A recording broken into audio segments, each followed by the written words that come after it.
Queridos amigos, les invito a compartir nuevamente otro tema dentro del folclore universal, como son las supersticiones.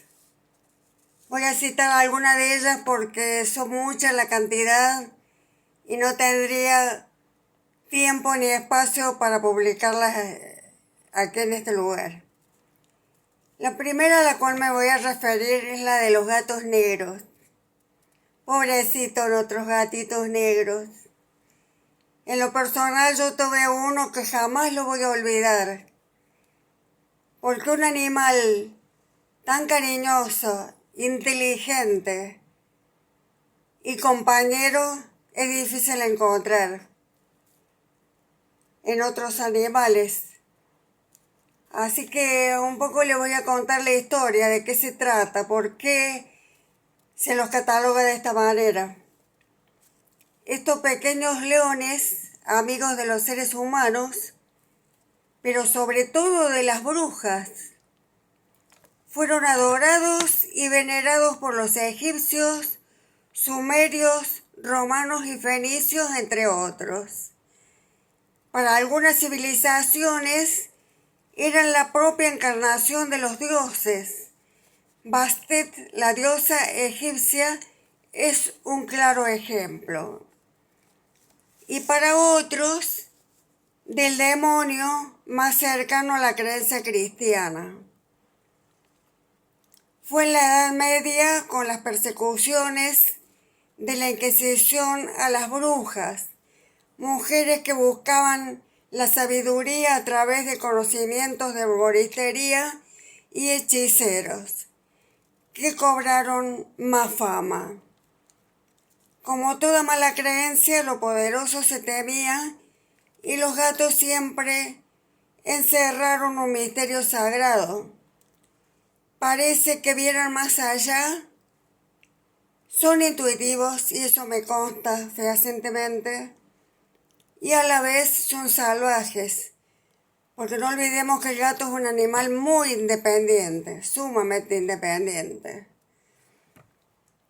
Los de color negro particularmente eran temidos, pues se creía que encarnaban demonios y que obedecían a sus amas fielmente. Felizmente no todos pensamos así, y debo decir de que en Italia se dedica un día en el año a conmemorar a los gatos negros, como contrarrestando todas estas maledicencias respecto a estos queridos animalitos.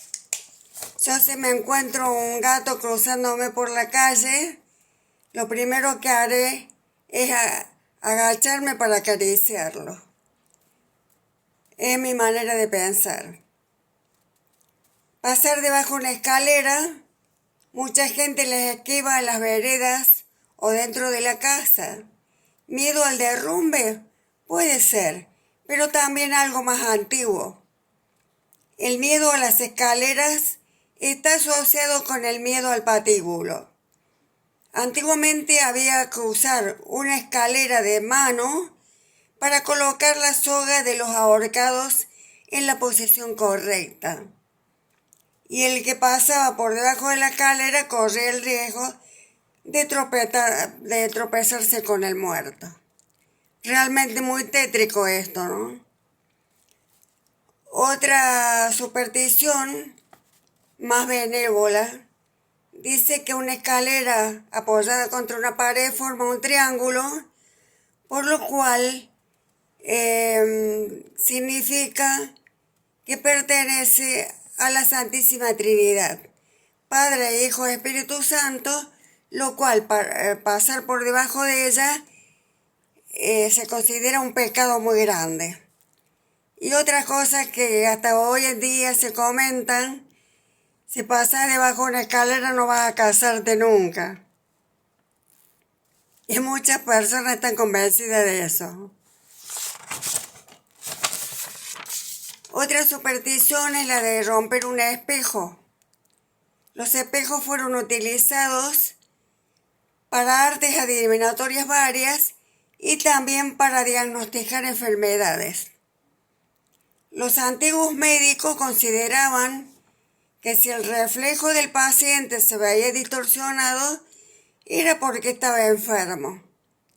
Por el contrario, cuando se veía nítido, se encontraba sano. ¿Y por qué los 7 años de mala suerte? 7 años tarda el cuerpo en regenerarse según antiguas creencias.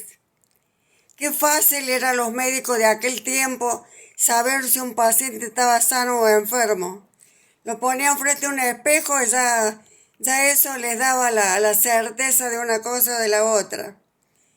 Igualmente que los médicos nuestros en esta época, que tienen que hacer miles de estudios para saber cómo se encuentra nuestro organismo y dar un diagnóstico exacto de qué nos está pasando. O sea que el trabajo es múltiple, gracias a todos los doctores que nos están atendiendo. Abrir el paraguas dentro de una habitación es otra de las supersticiones. A mí me prohibían terminantemente cuando era niña abrir un paraguas dentro de mi casa. Yo no sabía el por qué. Y es considerado de mala suerte.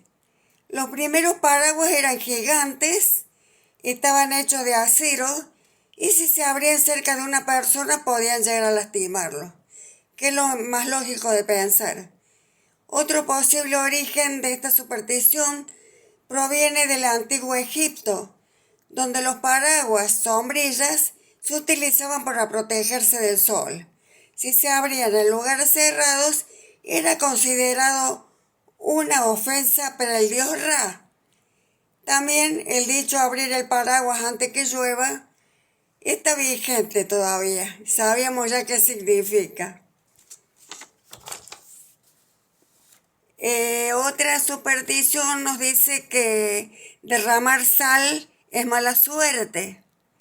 Y el por qué lo voy a explicar muy sencillamente. Porque en la antigüedad no existía el dinero. Se pagaba con sal el trabajo, la tarea de las personas. Entonces, es de imaginarse que si se derramaba un puñado de sal, era como si hoy en día perdiéramos un billete de mucho o de poco valor. Y la palabra salario proviene justamente de allí, que todavía la seguimos usando. Es por eso, es referente a esta superstición sobre la sal. Otros opinan que hay que agarrar un puñado de donde se ha volcado y tirarlo sobre el hombro izquierdo, haciéndole frente a la cara del diablo. Bueno, son cosas que no tienen un sentido racional, digamos. Pero bueno, nos vienen de generación en generación y hay mucha gente que respeta todas estas supersticiones. También hay otra que nos dice que si tenemos no supersticiones, sino